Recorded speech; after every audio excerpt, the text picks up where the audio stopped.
සමාජ සංගායනා. නමෝ තස්ස භගවතු අරහතෝ සම්මා සම්බුද්දස්ස. නමෝ තස්ස භගවතු අරහතෝ සම්මා සම්බුද්දස්ස. නමෝ තස්ස භගවතු අරහතෝ සම්මා සම්බුද්දස්ස.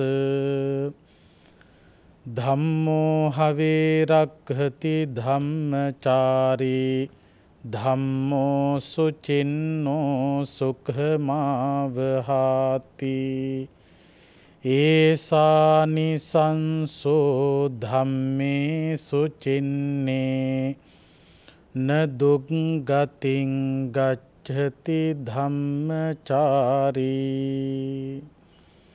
ශ්‍රද්ධාවන්ත කාරුණික පිංතුනි, සුපුරුදු පරිදි හිමිදිරි පාන්දර හිරු රූපවාහිනිය ඔස්සේ ඔබ වෙත ගෙන එන සමාජ සංගායනා ධර්මදේශනා මාලාවේ අද දවසට නියමිත ධර්මදේශනාව ශ්‍රවණය කිරීමටයි කවුරුත් බලාපොරොත්තු වෙන්නේ. ලෞතර බුදුරජාණන් වහන්සේ දේශනා කළ ධර්මයට දෙසවන් යොමු කොට දවස ආරම්භ කරන්නට පුළුවන් නම් එය තමන්ගේ ජීවිත ගමන ආලෝකමත් වීම පිණිස හේතු වන වටිනා කාරණාවක් බවට පත් වෙනවා. සමාජයේ දිහා බලනකොට ධර්මය දන්න උදවිය සහ ධර්මය නොදන්න උදවිය තමන්ගේ ජීවිත ගමන කොයි විදියටද ගෙන යන්නේ කියන එක ගැන අපට පැහැදිලිව දකින්න පුළුවන්. ධර්මය දන්න, ධර්මය පරිශීලනය කරන උදවිය තමන්ගේ ජීවිතේ තමන්ට හමු වෙන හැම අභියෝගයක්ම සාර්ථක ලෙස ජය ගන්නවා. ධර්මය නොදන්න උදවිය ජීවිත ගමනේ තමන් හමුවට එන අභියෝග ඉදිරියේ පරාජයට පත් වෙනවා. අන්න ඒ නිසා අපේ ජීවිත ගමන තුළදී අපට හමුවන අභියෝගවලට සාර්ථක ලෙස පිළිතුරු ලබා දෙන්න නම් මේ බුදුහාමුදුරුවෝ දේශනා කරපු ධර්මය පරිශීලනය කිරීම අත්‍යවශ්‍ය කාරණයක්. අද ධර්මානුශාසනාවේ මාතෘකාව හැටියට සජ්ජායනා කළේ ඔබ අප සියලු දෙනාම නිතර කල්පනා කළ යුතු වටිනා කාරණාවක් පිළිබඳව. ධම්මෝ හවේ රක්ඛති ධම්මචාරී ධම්මෝ සුචින්නෝ සුඛමාවහාති. ඒසානි සංසෝ ධම්මේ සුචින්නේ නදුග්ගතින් ගච්ඡති ධම්මචාරී. යම්කිසි කෙනෙක් ධර්මයට අනුගතව හැසිරෙනවා නම් අන්න ඒ පුද්ගලයාට ධර්මයේහි රැකවරණය අනිවාර්යයෙන්ම ලැබෙනවා.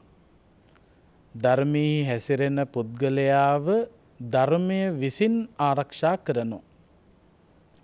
ධර්මයට අනුගතව හැසිරෙන විට තමන්ට සැපය භුක්ති විඳින්න පුළුවන්කම ලැබෙනවා. ඒසානි සංසෝ ධම්මේ සුචින්නේ. මනාව ධර්මයේ හැසිරෙන පුද්ගලයාට එහි ආනිසංස වශයෙන් නදුග්ගතින් ගච්ඡති ධම්මචාරී. දුගතියක නොවැටී වාසය කිරීමේ හැකියාව ඒ පුද්ගලයා සතු වෙනවා. ඒ නිසා දුගතිගාමී නොවි සුගතිගාමී වෙන්න නම් අපි හැමෝම අපේ සිත සුවපත් කර ගැනීමේ කටයුත්තෙහි යෙදෙන්න ඕන. මේ සමාජයේ දිහා බලනකොට අපට වැඩිපුරම උදව් කරන්නේ අපේ සිත අධර්මයට බර කරන්න. සාමාන්‍යයෙන් කෙලෙස් සහිත පුද්ගලයෝ හැටියට අපේ හිත් වැඩිපුරම නැඹුරු වෙලා තියෙන්නේ කිලිටි සිතිවිලි දිශාවට. ඒ නිසා ලෝකේ බොහෝ දෙනෙක් අපේ සිත් සුවපත් කරනවට වඩා අපේ හිත් කිලිටි කරන්න උත්සාහ කරනවා. මේ සමාජයේ ජීවත් වෙන මිනිස්සු පිළිබඳව කල්පනා කරනකොට බොහෝ දෙනෙක් අපේ හිතේ තියෙන කෙලෙස් පෝෂණය කරලා ඔවුන් ශක්තිමත් වෙන්න උත්සාහ කරන ස්වභාවයක් පේනවා.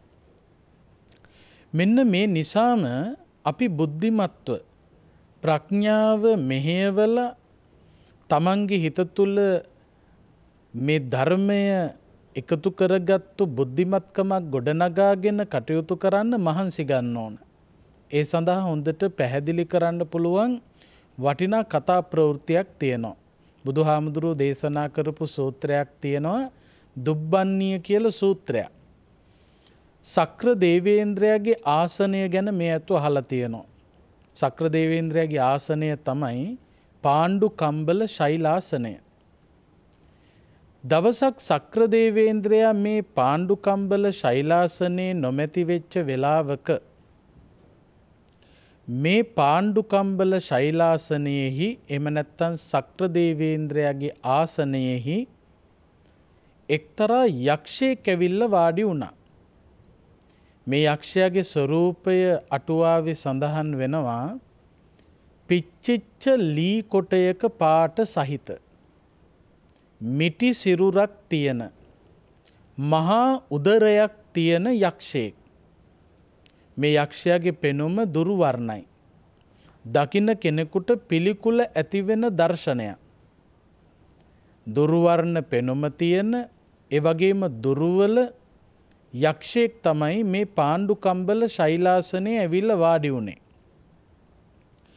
ඉතින් සක්‍ර දේවේන්ද්‍රයා නැති වෙච්ච වෙලාවක මේ සක්‍ර දේවේන්ද්‍රයාගේ ආසනයේ වාඩි වෙච්ච මේ යක්ෂයා දැකපු තව්තිසා වැසි දෙවිවරු මේ පාණ්ඩු කම්බල ශෛලාසනයේ වාඩි වෙච්ච යක්ෂයාට දොස් කියන්න පටන් ගත්තා.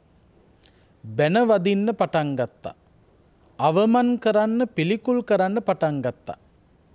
දැන් තව්තිසා වැසි දෙවියෝ එකතු වෙලා අර පාණ්ඩු කම්බල ශෛලාසනයේ වාඩි වෙලා ඉන්න පිච්චිච්ච ලී කොටයක පාට තියෙන මිටි මහ උදරයක් තියෙන අප්‍රසන්න පෙනුමක් තියෙන දුර්වර්ණ යක්ෂයාට බනිනවා. දොස් කියනවා. කේන්ති ඇති කරගෙන ද්වේෂය ඇති කරගෙන අවමන් කරනවා. පිළිකුල් කරනවා. දැන් පින්වතුනි මේ තව්තිසා වැසි දෙවියෝ මේ යක්ෂයාට බනිනකොට අවමන් කරනකොට පිළිකුල් කරනකොට කේන්ති ඇති කරගෙන බැන වදිනකොට මේ යක්ෂයාගේ වෙනසක් සිදු වුණා. මොකද මේ සිදුවෙච්ච වෙනස? දුරු වර්ණ යක්ෂයා එන්න වර්ණවත් වෙන්න පටන් ගත්තා. දුර්වල යක්ෂයා එන්න බල සම්පන්න වෙන්න පටන් ගත්තා. දැන් තව්තිසා වැසි දෙවියෝ බනින තරමට මොකක්ද වෙන්නේ? මේ දුර්වර්ණ යක්ෂයා වර්ණවත් වෙනවා. ඒ වගේම දුර්වල යක්ෂයා බල සම්පන්න වෙනවා. මෙන්න මේ తত্ত্বය දැකපු තවත් දෙවිවරු පිරිසක් බොහොම ඉක්මනින් සක්‍ර දේවේන්ද්‍රයා ඉන්න තැනට හොයාගෙන ගිහිල්ලා සක්‍ර දේවේන්ද්‍රයා ආමන්ත්‍රණය කරලා ප්‍රකාශ කළා මේ ස්වභාවය. සක් දෙවිඳුනි, ඔබතුමා ආසනේ නොමැති වෙච්ච මේ වෙලාවේ පිච්චිච්ච ලී කොටයක පාට තියෙන මිටි සිරුරක් සහිත මහා උදරයක් තියෙන අප්‍රසන්න පෙනුමක් තියෙන පිළිකුල් සහගත දුර්වර්ණ දුර්වල යක්ෂයෙක් ඇවිල්ලා වාඩි වෙලා. ඒ යක්ෂයා වාඩි වෙලා ඉන්නවා දැකපු තව්තිසා වැසි අපේ දෙවිවරු මේ යක්ෂයාට බනින්න පටන් ගත්තා. දොස් කියන්න පටන් ගත්තා. අවමන් කරන්න පටන් ගත්තා. පුදුමක මහත සක්දෙවිඳුනි, මේ තව්තිසා වැසි දෙවියෝ මේ යක්ෂයාට බනින තරමට, අවමන් කරන තරමට, පිළිකුල් කරන තරමට මේ දුර්වර්ණ යක්ෂයා වර්ණවත් වෙන්න පටන් ගත්තා. මේ දුර්වල යක්ෂයා බල සම්පන්න වෙන්න පටන් ගත්තා. සක්දෙවිඳුනි, කුමක් හෝ සිද්ධ කරන්න. අන්න ඒ වෙලාවේ මේ සක්‍ර දේවේන්ද්‍රයා කල්පනා කරනවා, එකත් එකටම මම ආසනේ නැතිවෙච්ච මේ වෙලාවේ ආසනේ ඇවිල්ල වාඩි වෙලා ඉන්නේ නිකන් යකෙක් නෙවෙයි. සක්‍රදේවේන්ද්‍රය මේ වාඩි වෙච්ච යක්ෂයාව හඳුන්වපු වචනයක් තියෙනවා. ඒ තමයි කෝධ භක්ඛෝ යක්ඛෝ. සක්‍රදේවේන්ද්‍රයා කල්පනා කරනවා මේ වාඩි වෙලා ඉන්න යකා නිකන් යකෙක් නෙවෙයි. කෝධ භක්ඛෝ යක්ඛෝ. කෝධ භක්ඛෝ යක්ඛෝ කියලා කියන්නේ ක්‍රෝධය අනුභව කරන යකෙක්. අන්න ඒක තමයි අදහස. කෝධ භක්ඛෝ කියන්නේ ක්‍රෝධය බුදින, ක්‍රෝධය කන. දැන් මාංශ භක්ෂක කියලා කියන්නේ මස් කන සත්තු කියන අදහසනේ. එතකොට කෝධ භක්ඛෝ කියලා කියන්නේ ක්‍රෝධය කන, කේන්තිය ආහාර කොටගෙන යැපෙන යකෙක්. ඒ නිසා තමයි තව්තිසා වැසි දෙවියෝ කේන්තිය ඇති කරගෙන මේ යක්ෂයාට බනින තරමට, යක්ෂයාට දොස් කියන තරමට යක්ෂයා බල සම්පන්න උනේ, වර්ණවත් උනේ. බලපුවාම මේ යක්ෂය ඇවිල්ලා පාණ්ඩුකම්බල ශෛලාසනේ වාඩි වෙලා තියෙන වෙන මොකකටවත් නෙවෙයි. ආහාර සොයාගෙනයි පැමිණිලා තියෙන්නේ. මේ යක්ෂයාගේ ආහාරය තමයි ක්‍රෝධය. දැන් ක්‍රෝධය නැමැති ආහාරය හොයාගෙන ඇවිල්ලා පාණ්ඩුකම්බල ශෛලාසනේ වාඩි වෙච්ච යක්ෂයාට තව්තිසාවැසි දෙවියෝ එතකොට ලබා දීලා තියෙන්නේ මොනවද? කෑම. තව්තිසාවැසි දෙවියෝ කේන්ති අරගෙන බනින තරමට මේ යක්ෂයාට ලැබිලා තියෙන්නේ ආහාර. ඒ නිසා මේ ක්‍රෝධය අනුභව කරපු යක්ෂයා එන්න වර්ණවත් වුණා. එන්න බල සම්පන්න වුණා. සක්‍රදේවේන්ද්‍රයා කල්පනා කළා මේ ක්‍රෝධය අනුභව කරලා යැපෙන යක්ෂයා දුර්වල කරන්න තියෙන හොඳම දේ තමයි එතනට යා යුතුයි. සක්‍රදේවේන්ද්‍රයා හරිම බුද්ධිමත්, ප්‍රඥාවෙන් යුක්තවයි කටයුතු කරන්නේ. සක්‍රදේවේන්ද්‍රයා තමන්ගේ ආසනය ළඟට ගියා. යනකොට දකින්න ලැබුණා වර්ණවත් බල සම්පන්න යක්ෂයෙක් පාණ්ඩුකම්බල ශෛලාසනේ වාඩි වෙලා ඉන්නවා. සක්‍රදේවේන්ද්‍රයා මොකද කළේ? මේ යක්ෂයා ළඟට ගිහිල්ලා දකුණු දන පොළවේ ගහලා වැඳගත්තා. සක්‍රදේවේන්ද්‍රයා වැඳගත්තා අන්න අර පාණ්ඩුකම්බල ශෛලාසනේ වාඩි වෙච්ච යක්ෂයා දෙසට.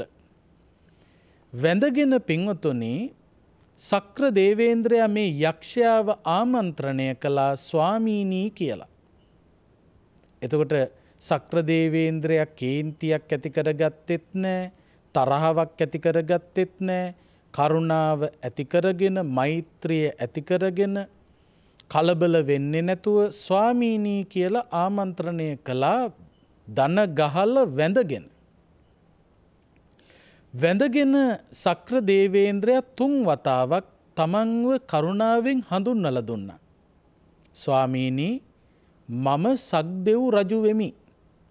ස්වාමීනී මම සක්දෙව් රජු වෙමි කියලා මෙන්න මේ විදිහට 3 වතාවක් කේන්ති ගන්න නැතුව බොහෝම සංසුන්ව ප්‍රකාශ කළා.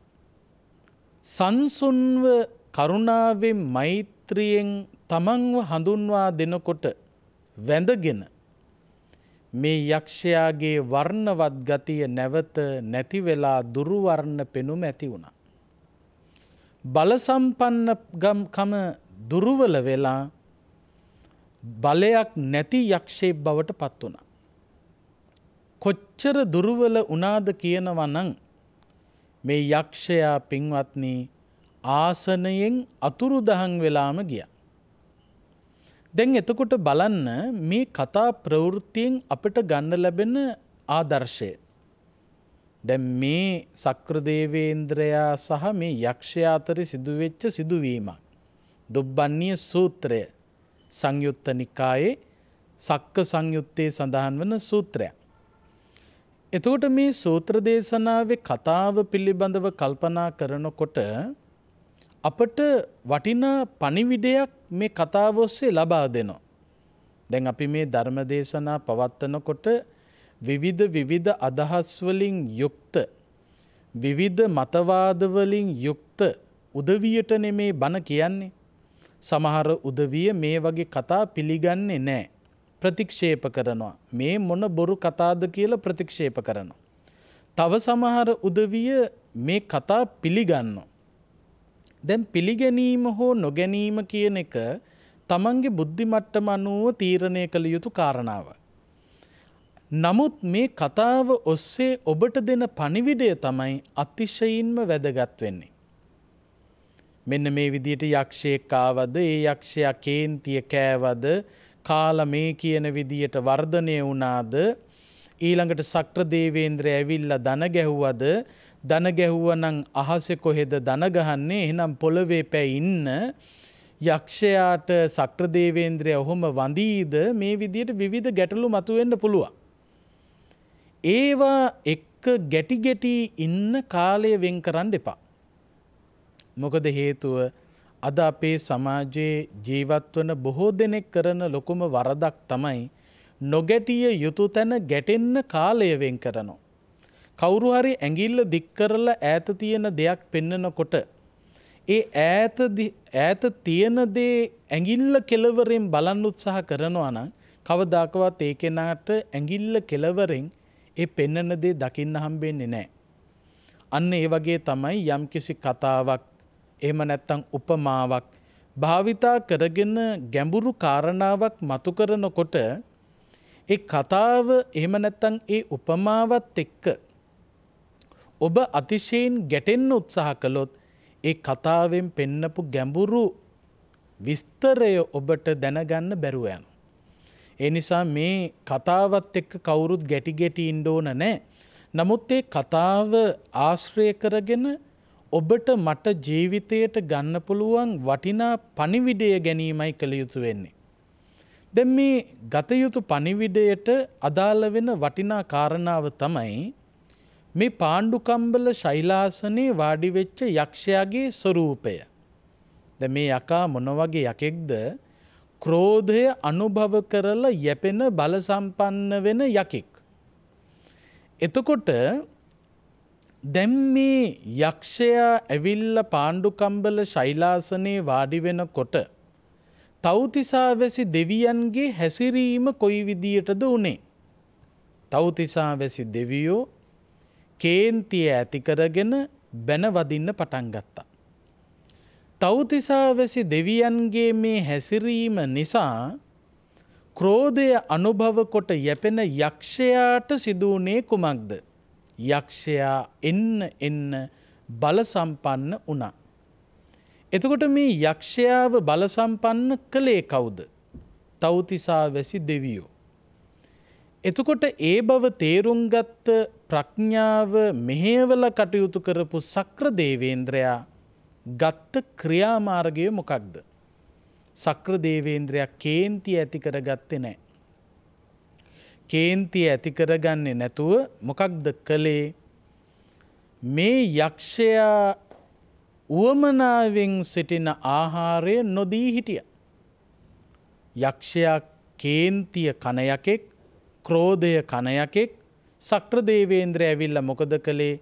මේ යක්ෂයාට බල සම්පන්න වෙන්න ඒ ක්‍රෝධය, ඒ ද්වේෂය ලබා දුන්නේ නැහැ. ලබා නොදුන්නු නිසා යක්ෂයාට උරුම වෙච්ච ධර්මතාවය තමයි අතුරුදහන් වෙන්න සිද්ධ වුණා. දුර්වල වෙන්න සිද්ධ වුණා. මෙන්න මේ කතා ප්‍රවෘත්ති අපේ සමාජයට කොච්චර වටිනවද? හොඳට මතක තියාගන්න පින්වතුනි, මේ පාණ්ඩුකම්බල ශෛලාසනේ වාඩි වෙච්ච යක්ෂයා වාගේ යක්ෂ ගති තියෙන මිනිස්සු අපේ සමාජයේ ඕන තරම් අපට හමු වෙනවා. හොඳට මතක තියාගන්න, ඔබ වාසය කරන මේ සමාජයේ රාගය අනුභව කොට යැපෙන යක්කු වාගේ මිනිස්සු ඉන්නවා. ඔබ හොඳට මතක තියාගන්න, එබඳු උදවිය ඔබේ රාගය ඇවිස්සෙන්න අවශ්‍ය කරන සාධක යොදවනවා. දැන් බලන්න, සමහර විට රාත්‍රී සමාජ ශාලා මේවාට ගිහිල්ලා රැ එළි වෙනකන් තමන්ගේ රාගය පෝෂණය කරමින්, තමන්ගේ කාමයට ඉඩ දෙමින් විවිධ දුරාචාරී ක්‍රියාකාරකම් වල හැසිරෙන්න ඉඩකඩ ලැබලා දීලා තියෙනවා. සමහර මිනිස්සු ලක්ෂ ගණන් එක රැයට විනාශ කරමින් ඒවා තුල රැඳී සිටිනවා. එතකොට තම තමන්ගේ රාගය අවුස්සා ගැනීමෙන් සමාජයේ ජීවත් වෙන මිනිස්සුන්ගේ රාගය ඇවිස්සීමෙන් මොකද කරන්නේ? ඔවුන් ඒ රාගය අනුභව කරලා ඔවුන් බල සම්පන්න වෙනවා. එතකොට ඔබ පොඩ්ඩක් කල්පනා කරලා බලන්න අපේ සමාජයේ කොච්චර ඉන්නවද සමාජයේ ජීවත් වෙන මිනිස්සුන්ගේ රාගය අවුස්සලා ඒ රාගය අනුභව කොට ශක්තිමත් වෙච්ච බල සම්පන්න වෙච්ච යක්කු වාගේ මිනිස්සු. ආන්න ඒ වගේ උදවිය දුර්වල කිරීම සඳහා සක්‍රදේවේන්ද්‍රයා ගත්ත ක්‍රියාමාර්ගය ගත යුතුයි. රාගය ඇවිස්සෙන විදියට වැඩ කළාට අපි අපේ හිත පාලනය කරගත යුතුයි. ඒ වගේම තමයි මේ සමාජයේ අර පාණ්ඩුකම්බල ශෛලාසනයේ වාඩි වුණු යක්ෂයා වගේම ක්‍රෝධය අනුභව කොට යැපෙන යක්කුවාගේ මිනිස්සු ඉන්නවා. සමහර විට ජාතීන් අතරේ අසමගිකම් ඇති කරලා ආගම් අතරේ අසමගිකම් ඇති කරලා ගැටුම් නිර්මාණය කරලා යුද්ධ ඇති කරලා දෙපිරසක් යුද්ධ කරනකොට දෙපැත්තටම ආයුධ විකුණලා එයින් බල සම්පන්න වෙච්ච මිනිස්සු එයින් බල සම්පන්න වෙච්ච රාජ්‍යයන් අපේ ලෝකෙ කොච්චර තියනවද? එතකොට ඒ අය කවුද? ඒ අය ක්‍රෝධය අනුභව කරලා යැපෙන යක්කුවාගේ මිනිස්සු. ඒ අයට ශක්තිය ලැබෙන්නෙම සමාජයේ ජීවත් වෙන මිනිස්සු ද්වේෂයෙන් මත් වෙලා ක්‍රෝධය ඇති කරගෙන එනකොටා ගන්න තරමටමයි. ඒ නිසා අපි කවුරුත් හොඳටම තේරුම් ගන්න ඕන සමහර උදවිය යුද්ධ ඇති කරන්න උත්සාහ කරනවා. අසමගිකම් ඇති කරන්න උත්සාහ කරනවා. සමගිය ભેද බින්න කරන්න උත්සාහ කරනවා. ඒ උත්සාහයන්ට අනුකූලවම අපි බෙදිලා ගියොත් අසමගි වුණොත් ගැටුම් ඇති කරගත්තොත් යුද්ධ ඇති කරගත්තොත් එයින් බල සම්පන්න වෙන්නේ ඒ ක්‍රෝධය අනුභව කරන යක්කුවාගේ මිනිස්සු. ඔබේ ජීවිත ගමන ගත කරනකොටත් මේ පාඩම හොඳ පාඩමක් බවට පත් කරගන්න. සමහර උදවිය ඇඟේ හැප්පෙනවා. සමහර විට ඔබට ඔබ අකමැති දෙයක් පෙන්නනවා. ඒ පෙන්නන්නෙම සමහරක් විට ඔබේ ද්වේෂය අවුස්සන්න. ඇඟේ හැප්පුණේම කේන්ති ඇති කරවන්න. ඔබ කේන්ති ගත්තොත් ඔබ ඇවිස්සුනොත් මොකද වෙන්නේ? ඔවුන් ජයග්‍රහණය ලබනවා. ඒ නිසා ක්‍රෝධය අනුභව කොට යැපෙන යක්කුවාගේ මිනිස්සු මේ සමාජයේ ජීවත් වෙනවා. ඒ අය බල සම්පන්න කිරීම සඳහා ක්‍රෝධය පෝෂණය නොකර ඉන්න අපි උනන්දු විය යුතුයි. සක්‍රදේවේන්ද්‍රයා ගත්ත ක්‍රියාමාර්ගයයි අපි ගත යුතු වෙන්නේ. ඒ වගේම බලන්න පින්වතුනි මේ සමාජයේ ජීවත් වන දූදරුවෝ, තරුණ තරුණියෝ, වැඩිහිටියෝ මතට ඇබ්බැහි කරලා මත්වෙච්ච ජන සමාජයක් බිහි කරලා මත්වෙච්ච දරු පරපුරක් බිහි කරලා මත්වෙච්ච තරුණ තරුණියෝ පිරිසක් ගොඩනගලා ඒ මත අනුභව කරලා ඒ මත කාලා යැපෙන යක්කුවාගේ මිනිස්සු අපේ සමාජයේ කොච්චර ඉන්නවද? සමාජයේ දූපතුන් මේවායේ තිබෙන අහිතකර තත්ත්වය පිළිබඳව කල්පනා නොකොට තරුණ තරුණියෝ මේවායේ තියෙන භයානකකම ගැන කල්පනා නොකොට වැඩිහිටියෝ මේවායේ තියෙන භයානකකම කල්පනා නොකොට මේ විදියට මත් වෙන්න ගත්තොතින් මොකද වෙන්නේ? ඔබ මත් වෙන තරමට බල සම්පන්න වෙන පිරිසක් ඉන්නවා. ඒ මත කාලා මත අනුභව කරලා යැපෙන යක්කුවාගේ මිනිස්සු මේ සමාජයේ ඉන්නවා. ඔවුන් බල සම්පන්න වෙනවා. හරියට අර පාණ්ඩුකම්බල ශෛලාසනේ වාඩි වෙච්ච යක්ෂයා වගේ. ඒ නිසා ඔබව මත් කරලා ඔබේ මත කාලා යැපෙන එබඳු යක්කුවාගේ මිනිස්සු බල සම්පන්න කරන්න උත්සාහ කරන්න එපා. හිත පාලනය කරගන්න ඕන කියන තැන හිට ගන්න ඕන. ඒ වගේම තමයි සමාජයේ ජීවත් වෙන මිනිස්සුන්ගේ මෝහය පෝෂණය කරලා මෝහය කියලා කියන්නේ මෝඩකම. මිනිස්සුන්ව මිත්‍යා දෘෂ්ටික අදහස් වලට යොමු කරලා මිනිස්සුන්ව අඥාන මිනිස්සු බවට පත් කරලා යමක් හිතන්න බැරි කණ්ඩායමක් බවට පත් කරලා එයින් තමන්ගේ ජීවිතය ගොඩනගන්න උත්සාහ කරන අර පාණ්ඩු කම්බල ශෛලාසනේ වාඩි වෙච්ච යක්කුවාගේ මිනිස්සු ඉන්නවා. බලන්න පිංගුතුනි අද වෙනකොට සමහර දූ දරුවෝ පරිගණක ක්‍රීඩාවලට දුරකථන ක්‍රීඩාවලට ඇබ්බැහි වෙලා කටයුතු කරනවා. එතකොට ඒ දුරකථන ක්‍රීඩා පරිගණක ක්‍රීඩාවලට ඇබ්බැහි වෙලා දවසකට සමහරක් විට පැය 7-8 මුදල් වියදම් කරමින් අධ්‍යාපන කටයුතු වලින් බැහැර වෙලා වගකීම් යුතුයකම් සියල්ලම අමතක කරලා ඒවායේ යෙදී සිටින තරමට ඒ දරුවෝ අඥාන දරුවෝ බවට පත් කළා. අන්න එබඳු අඥාන පිරිසක් බිහි කරන තරමට එයින් ධනය උපයන එයින් ශක්තිමත් වන පිරිසක් මේ ලෝකේ ඉන්නවා. අන්න ඒ නිසා පින්වත්නි අපි හොඳටම තේරුම් ගත යුතු කාරණාවක් මේ. බුදුරජාණන් වහන්සේ මේ දේශනාව සිදු කළේ ඒ කාරණාව ලොවට පැහැදිලි කරන්න. එහෙනම් ඔබ හොඳට මතක තියාගන්න. ඔබේ රාගය අවුස්සලා ඒ රාගය අනුභව කරලා යැපෙන යක්කුවාගේ මිනිස්සු ඉන්නවා. ඔවුන්ට ඕන විදියට ඔබ රාගයෙන් මත් වෙන්න ගත්තොත් ඒ අය අර පාණ්ඩු කම්බල ශෛලාසනේ වාඩි වෙච්ච යක්ෂයා වාගේ බල සම්පන්න වෙනවා. ද්වේෂය පෝෂණය කරලා ක්‍රෝධය පෝෂණය කරලා ඒ ක්‍රෝධය අනුභව කොට යැපෙන යක්කුවාගේ මිනිස්සු ඉන්නවා. ඒ අය ඔබේ ක්‍රෝධය ඔබේ ද්වේෂය බලාපොරොත්තු වෙනවා. ඔවුන් බලාපොරොත්තු වන පරිදි ඔබ ද්වේෂය ඇති කරගත්තොත් කේන්ති ඇති කරගත්තොත් ඔවුන් බල සම්පන්න වෙනවා. මත්වීමත් එහෙමයි අඥානකමත් එහෙමයි. ඒ නිසා අපේ සමාජයේ ජීවත් වෙන මේ හැම කෙනෙක්ම ಜಾති ආගම් කුලමල භේදයකින් තොරව මේ කාරණාව ඉතාම හොඳින් හිතට ගන්න ඕනේ. මේ හිමිදිරි පාන්දර ඔබ ඔබේ හිතට ශක්තිමත්ව ගන්න. එදා පාණ්ඩු කම්බල ශෛලාසනේ වාඩි වෙච්ච අර යක්ෂයාව සක්‍ර දේවේන්ද්‍රයා දුර්වල කිරීම සඳහා අනුගමනය කළ ක්‍රියාමාර්ගය කුමක්ද? මේ යක්ෂයාව වැට්ටුවේ කොහොමද? බල සම්පන්න වෙච්ච යක්ෂයා දුර්වල කළේ කොහොමද?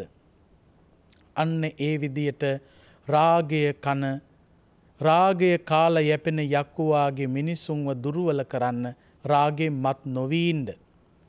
ද්වේෂය අනුභව කරලා යැපෙන යක්කුවාගේ මිනිසුන්ව බල සම්පන්න කරන්න නැති වෙන්න ද්වේෂය පෝෂණය නොකර ඉන්න.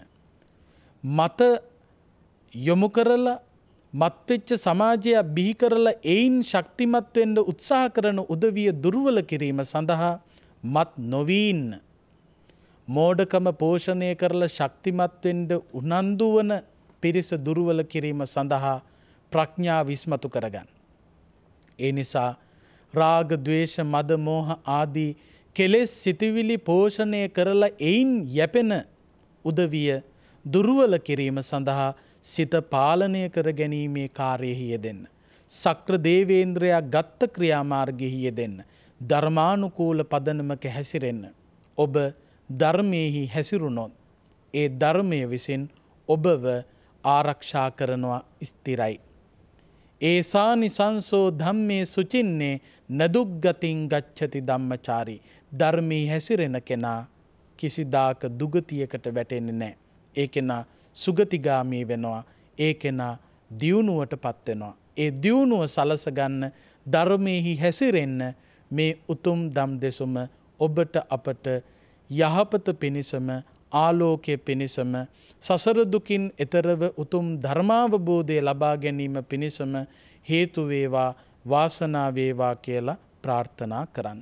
ආකාසට්ඨා ච බුම්මට්ඨා දේවා නාග මහිද්దికා පුඤ්ඤන්තං අනුමෝදිත්වා චිරං රක්ඛන්තු ශාසනං චිරං රක්ඛන්තු දේශනං චිරං රක්ඛන්තු ත්වං සදා. සමාජ සංගායනා